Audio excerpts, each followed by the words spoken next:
Now it comes down to positioning it to sell. So what is the strategy behind that about positioning it to sell? Is it positioning it like when you're initially looking at it to buy, or positioning to sell? Sorry, you said positioning to sell.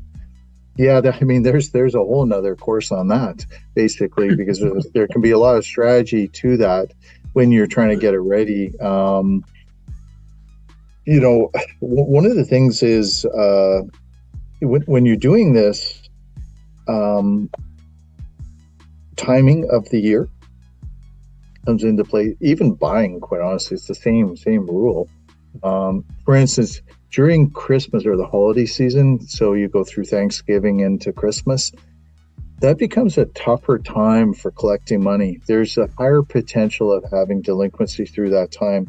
And what that equates to is that if you're having occupancy dropping and or delinquency, it affects your net income, which then affects your that net income then translates to the value of the property. Depending what the cap rate is, you divide those two to come up with a dollar amount. And if it's dropping, but you're trying to maximize what you're getting, that's not the best time to sell. And it's also a terrible time or a tough time for a buyer to buy, because if they're buying at a certain price, let's just say they've got it under contract in October and now they're going to close January, as an argument, or maybe it's November and they're going to close January, February, but their income has dropped.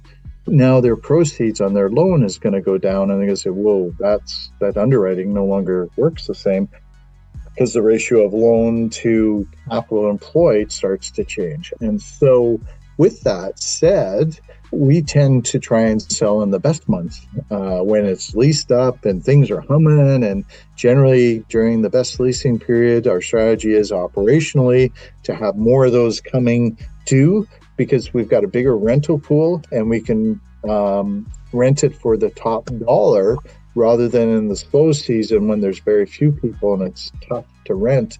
We tend to try and lease ours during that optimum. And the same strategy for selling is the same idea. So you've got the highest net operating income.